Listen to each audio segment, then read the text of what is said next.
24/7 देख रहे हैं आप। सहारनपुर में बाढ़ नियंत्रण को लेकर प्रशासन पूरी तरह अलर्ट मोड पर नजर आ रहा है, जिसके तहत यमुना नदी समेत बरसाती नदियों के क्षेत्र के इलाकों में तमाम विभाग के अधिकारियों ने व्यवस्थाओं को चुस्त दुरुस्त करना शुरू कर दिया है। बता दें, पिछले महीने पुलिस, स्वास्थ्य विभाग, पशु चिकित्सकों समेत पूर्ति विभाग की एक बैठक एडीएम एफ की मौजूदगी में हो चुकी है, जिसके तहत कैंप, मेडिसिन की तैयारी, फूड के पैकेट के टेंडर को लेकर तैयारियों के निर्देश अधिकारियों ने जारी किए। वहीं मोदी सरकार की ओर से बाढ़ नियंत्रण को लेकर 5 परियोजनाएं लागू की गई हैं, जिसमें 10.45 करोड़ रुपए की योजना शामिल है।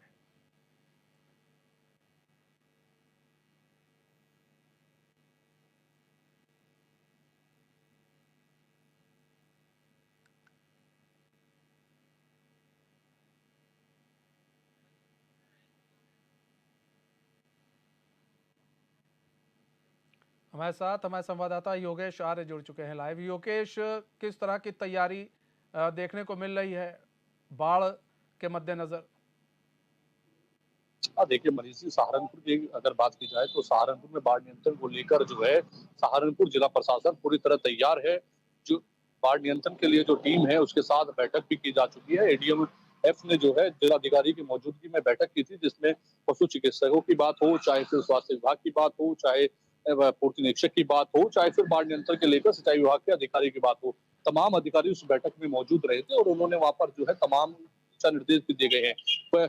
पशु चिकित्सकों की बात करें तो उनके द्वारा जो है लगातार जो है वैक्सीनेशन का काम जो है किया जा रहा है। जो यमुना नदी के क्षेत्र है, वहाँ के जो गांव हैं उनमें जो है, क्योंकि जो पशु होते हैं उनको वैक्सीनेशन करना आवश्यक होता है, तो वो भी कार्य तेजी पर चल रहा है। और बाढ़ नियंत्रण को लेकर जैसे तटबंध बनाए गए हैं, 5 परियोजनाओं का जो है इस बार जो है दिया गया है 10.45 करोड़ रुपए जो है स्वीकृत किए गए हैं, जिसमें जो है बेट क्षेत्र में 3 तटबंध बनाए गए हैं, गंगो क्षेत्र में 1 तटबंध बनाया गया हो, नकुल क्षेत्र में भी 1 तटबंध बनाया गया है, ताकि जो है जमीन में भी कटाव ना हो सके और बाढ़ को लेकर जो प्रभावित क्षेत्र हैं उनमें जो है थोड़ा पानी का बहाव कम रहे। क्योंकि जिस तरह से देखा जाए सहारनपुर में जो हथनीकुंड बैराज हरियाणा के क्षेत्र में है और सहारनपुर से लगता हुआ क्षेत्र है, तो वहां से जिस तरह से पानी छोड़ा जाता है तो उसके बाद जो है वो निचले इलाकों में तबाही मचाता है। तो ऐसे में बाढ़ नियंत्रण को लेकर वहां पर उनकी निगाहें रहती है पूरी टीम की कि वहां से कितना पानी छोड़ा जाएगा और कितनी जो है आवश्यकता है कि वहां पर जो है काम किया जाए। जी योगेश, एक चीज और समझना चाहेंगे कि यहाँ पर प्रशासन तो तैयारी कर रहा है अपनी तरफ से, लेकिन कुछ संवेदनशील जगह होगी जहाँ पर ज्यादा जरूरत पड़ती है। ऐसे में उन संवेदनशील जगहों को कैसे कवर करने की कोशिश की जा रही है प्रशासन के द्वारा?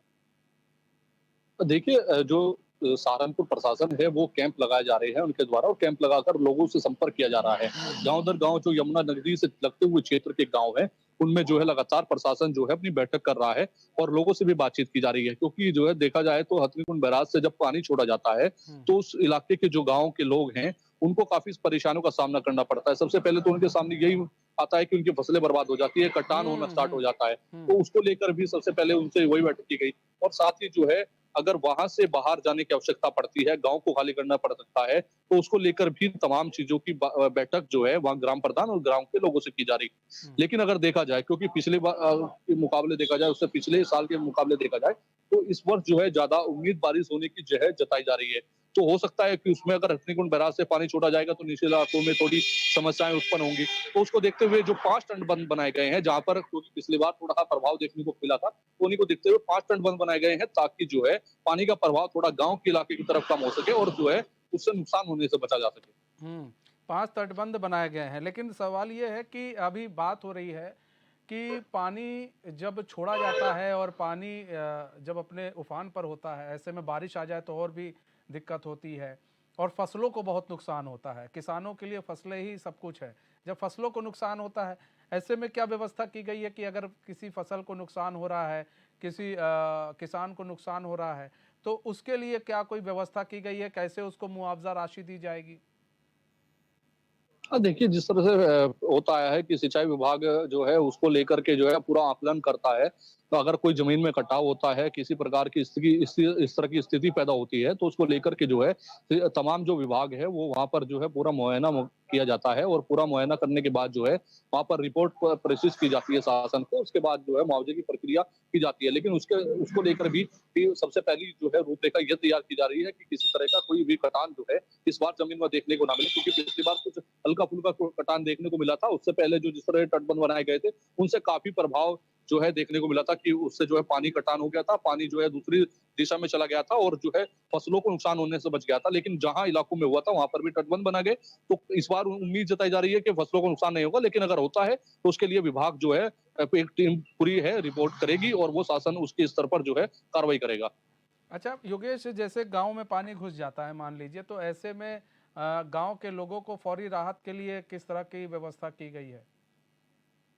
देखिए बाढ़ग्रस्त चौकियां जो है वो बनाई गई हैं, उसमें पहले ही रिपोर्टिंग के लिए जो है वहाँ पर एक टीम तैयार रहती है जो हरनीकुंड बैराज से, और वहाँ से जो है पल पल की रिपोर्ट जो है वो सहारनपुर जिला प्रशासन जो टीम होती है उसको वो मिलती रहती है कि कितना पानी वहां से छोड़ा गया है। हम्म। हालांकि 3 लाख क्यूसेक पानी जब एक साथ छूटता है तो तब जाकर के स्थिति ऐसी पैदा होती है कि बाढ़ आने की संभावनाएं बढ़ जाती हैं। हम्म। लेकिन उसकी नजर जो है जो वहां पर टीम गठित की जाती है उनकी नजर जो है पल पल की रिपोर्ट कर रहती है कि वहां से कितना पानी छोड़ा गया, क्योंकि जब भी हरनीकुंड बैराज से पानी छोड़ा जाता है तो दिल्ली जो है देश की राजधानी में कहर मचाता है। हम्म। 72 घंटे में वहां पानी पहुंच जाता है और उसके साथ ही जो निचले इलाके हैं उनमें लगातार जो है पानी जो है अपना कहर बरपाता चला जाता है। गांव की अगर बात की हम्म। जाए तो जो बिल्कुल यमुना नदी क्षेत्र से लगते हुए गांव है, अगर हम्म। पानी जाता है तो उनको खाली कराने, और अगर ऐसी सुरक्षित दृष्टि से कई ऐसे गांव होते हैं जो उनको पहले से ही बता दिया जाता है और वहाँ के जो लोग होते हैं उनको पहले ही ऊंचे इलाकों में भेजने का प्रक्रिया जो है प्रशासन कर लेता है, ताकि किसी प्रकार की जन हानि ना हो, किसी प्रकार की व्यवस्था ना हो। हालांकि जिस तरह देखा जाए, क्योंकि पूर्ति विभाग को भी इस बार उसमें शामिल किया जाता है, तो पूर्ति विभाग ने अपना टेंडर कर दिया है जो कि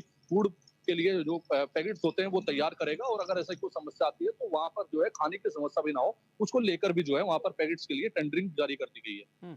योगेश, तमाम तरह की चीज़ें निकल कर सामने आती है। जब बाढ़ आती है तब असलियत पता चलता है। नगर निगम तो कह देता है जी, देखिए आप, एक छोटा सा उदाहरण मैं बता रहा हूँ। नगर निगम कहता है जी हमारी पूरी तैयारी है बरसात को लेकर, लेकिन जब बरसात आता है तो देखा जाता है शहरों में पानी लबालब बढ़ गया है, फिर उनकी पोल खुल जाती है। ऐसे में तमाम तरह की बातें की जाती हैं बाढ़ को लेकर, नहीं जी हमारी तो तैयारी है और हमने सारे चीज़ें तैयार कर ली, लेकिन जब बाढ़ आ जाता है उस स्टेज में काफ़ी अव्यवस्थाएं फैल जाती हैं। खाने की प्रॉब्लम हो जाती है, पीने के पानी के लिए प्रॉब्लम हो जाती है, लोगों के रहने के लिए प्रॉब्लम हो जाती है, बड़ी अव्यवस्थाएं देखने को मिल जाती हैं। ऐसे में ये अव्यवस्थाएं ना देखने को मिले, प्रशासन क्या इसको लेकर सचेत है? कहने के लिए तो कहता बहुत कुछ है, लेकिन जब धरातल पे चीजें उतरती हैं तो तस्वीर दूसरी नजर आती है। अगर प्रशासन सही से काम करे तो उस तरह की तस्वीरें निकल कर भी नहीं सामने आएंगी अव्यवस्थाओं की। हाँ, देखिए बिल्कुल मनीष जी, आप जो कह रहे हैं वो बिल्कुल हकीकत है कि कई बार जो है जिस तरह से विभागीय जो है मीटिंग कर चुका है और पूरी बैठक करने के बाद लगातार अपनी बातें बताई जा रही हैं कि हम गाँव में लोगों से मीटिंग कर रहे हैं, लोगों से बातचीत की जा रही है, और पूर्ति विभाग जो है जो टेंडरिंग कर रहा है कि फूड जो पैकेट्स तैयार होंगे अगर ऐसी कोई आपदा आती है, और वहाँ पर पानी की व्यवस्था कैसे होगी, स्वास्थ्य सेवाएं कैसे पहुंचेंगी, उनको राहत बचाव कार्य कैसे किया जाएगा, इसका जो है पूरा जो है ट्रायल जो है वो भी किया जा रहा है तरीके से देखा जाए। लेकिन जब स्थिति सामने होती है तब की समस्या होती है कि तब कैसे वहाँ फूड पहुंचेगा, कैसे पानी पहुंचेगा और कैसे खाने पीने। लेकिन सबसे बड़ी समस्या आती है कि जब इलाकों जो यमुना नदी नदी के क्षेत्र है वहां पर तो इस तरह की चाक चौबंद व्यवस्था कर ली जाती है, लेकिन जो बरसाती नदियां हैं जहां पर जो है अचानक पानी आ जाता है और वहां पर काफी लोग फंस जाते हैं, तो उनको रेस्क्यू करने में काफी समस्याएं आती हैं। जैसे देखा जाए तो साकुम्बरी जो है वहां पर मंदिर है, वहां पर कई बार पानी आता है तो वहां पर श्रद्धालु जो है फंस जाते हैं, उनको रेस्क्यू करने में काफी समस्याएं आती हैं। तो ऐसी जगह पर जो है भी वहां पर भी ध्यान देने की आवश्यकता है, यमुना नदी से अलग जो बरसाती नदियां हैं, ताकि वहां पर बचाव और राहत बचाव कार्य समय से हो सके। और जिस तरह से श्रद्धालु फंस जाते हैं, ग्रामीण फंस जाते हैं, कई बार बाइक फंस जाती है, तो ऐसी बरसाती नदियों की तरफ भी बढ़ना होगा, वहां पर भी जो है व्यवस्थाएं करनी होगी। अच्छा योगेश, एक चीज़ और समझना चाहेंगे आपसे कि देखिए यहाँ पर तो बात हो रही है कि भाई अब टेंडर दे दिए गए हैं खाने के पैकेट्स के लिए, पानी की व्यवस्था के लिए पूरी बातें हो गई हैं, स्वास्थ्य सुविधा की पूरी चीज़ें हो गई हैं। ऐसे में कैंप को लेकर किस तरह की तैयारी है कि अगर ऐसी स्थिति पैदा होती है, क्योंकि फिर लोग बीमार बहुत पड़ते हैं, ऐसी स्थिति में बीमार बहुत पड़ते हैं। उसके बाद जब बाढ़ का शांत हो जाता है, पानी गंदा हो जाता है, तो लोग बीमार बहुत पड़ जाते हैं। तो ऐसी स्थिति में जो कैंप की व्यवस्था है स्वास्थ्य विभाग की तरफ से, वो किस तरह से रहने वाली है और ये कैंप कहाँ कहाँ लगेंगे, और ग्रामीणों को क्या पता है कि ये कैंप यहाँ यहाँ लगेंगे, उनको क्या सजग किया जा रहा है कैंप के प्रति? और अगर खाने की बात कर ली जाए तो खाने के प्रति सजग किया जा रहा है कि बाय द वे बाढ़ आ जाती है तो फिर आपको ऐसे पैकेट्स मिलेंगे, ऐसे यहाँ से दिए जाएंगे। क्या ये जो जागरूकता है वो ग्रामीणों तक बताया जा रहा है, फैलाया जा रहा है?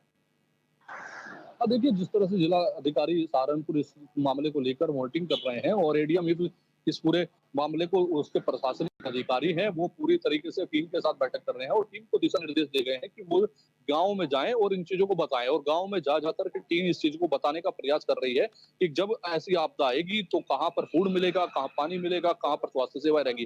देखिए जिस समय बाढ़ आती है तो उस समय दो समस्याएं उत्पन्न होती हैं कि सबसे या तो जो जानवर होते हैं वो बीमार होने स्टार्ट हो जाते हैं और सबसे ज्यादा इफेक्ट फिर बच्चों में देखने को मिलता है। तो स्वास्थ्य सेवाओं की दो आवश्यकता जो है वो बच्चों में और जो है जो पशु होते हैं उनमें देखने को मिलती है। तो उसी को लेकर के स्वास्थ्य विभाग जो है जहां बच्चों को टीकाकरण करा रहा है तो वही दूसरी ओर जो है पशु चिकित्सालय की ओर से जो है तमाम जो है वैक्सीनेशन का काम जो है तेजी पर किया जा रहा है कि जो पशु है जमुना क्षेत्र के इलाकों में जहां बाढ़ आने की संभावनाएं है, बाढ़ अगर वहां होता है तो उधर के जो पशु हैं उनको वैक्सीनेशन का काम तेजी पर किया जा रहा है और बताया जा रहा है कि लगभग 70 से 80% जो है पशु जो है वो वैक्सीनेट किए जा चुके हैं ताकि क्योंकि बीमारी जब होती है तो उन्हीं में सबसे पहले उत्पन्न उन्हीं में होती है, पशुओं में देखने को मिलती है या फिर बच्चों में देखने को मिलती है। तो ऐसे में उनको दिया जाए। हालांकि राहत बचाव कार्य और कैंप की बात की जाए तो कैंप को लेकर उन्होंने जो वहां पर ग्रामीण है वो प्रधान की मौजूदगी में एक बैठक कर रहे हैं और वहां पर टीम भी आती है और वो टीम उनको बताती है। लेकिन अब सबसे बड़ी सवाल ये है कि जिस समय बरसात होगी उस समय बाढ़ का अगर ऐसे हालात बनते हैं तो वो टीम कितना काम कर पाएगी ये देखने वाली बात होगी। अच्छा, आपने पशुओं के लिए बात कही और गांव देहात में पशु की जो समस्या है कि भाई अगर बाढ़ आ जाता है तो पशुओं के लिए कहाँ कैंप लगा है, पशु कहाँ रहेंगे? इसमें कई पशु बेचारे मर जाते हैं, तो उनकी व्यवस्था कैसे, उनके चारे पानी के लिए क्या कुछ व्यवस्था की गई है? क्योंकि सबसे बड़ी जो समस्या है पशुओं के लिए है। इंसान तो चला जाएगा लेकिन पशुओं के लिए एक अलग व्यवस्था होनी बहुत ज़रूरी है। तो ऐसे में पशुओं के लिए कोई व्यवस्था की गई है कि नहीं की गई है? इसको लेकर ध्यान दे रही है कि नहीं दे रही है शासन प्रशासन? देखिए पशु चिकित्सकों की माने तो पशु चिकित्सक जो है वो लगातार वहां पर वैक्सीनेशन का काम कर रहे हैं। हालांकि वैक्सीनेशन के बाद जब बाढ़ अगर ऐसे हालात बनते हैं तो वहां पर एक समस्या सबसे बड़ी उत्पन्न ये होगी कि उनके स्वास्थ्य सेवाओं की जो पशु की वहां पर जो है अगर उनमें कोई बीमारी उत्पन्न होती है तो उससे बीमारी से कैसे निपटा जाएगा और अगर उनको वहां से जहां अगर पानी गांव में घुसता है और वहां पर जहां पर जो है पशु हैं उनको वहां से कैसे निकाला जाएगा और साथ ही सबसे बड़ी बात होगी अगर पानी आ जाएगा तो पानी की वजह से जो है चारे की समस्याएं उत्पन्न हो जाएंगी। तो चारा कैसे पहुंचेगा इसको लेकर के लगातार जो है जो चिकित्सक है उनकी जो है मॉनिटरिंग चल रही है, उनको दिशा निर्देश जा रहे हैं कि किसी प्रकार से भी अगर बाढ़ का मामला बनता है तो गांव में पशुओं को किसी प्रकार की परेशानी ना हो। तमाम जो विभाग हैं चाहे वो पुलिस विभाग हो, चाहे वो स्वास्थ्य विभाग हो, चाहे पशु चिकित्सक हो, चाहे वो कोई विभाग हो, तमाम विभागों को दिशा निर्देश दिए जाते हैं कि किसी प्रकार की लापरवाही नहीं होनी चाहिए। अगर लापरवाही होती है तो उनके खिलाफ कार्रवाई की जाएगी। हम्म, मतलब कि जी। बाढ़ नियंत्रण को लेकर प्रशासन अलर्ट है और उन्होंने साफ कर दिया है कि अगर कोई भी लापरवाही होती है तो भाई लापरवाही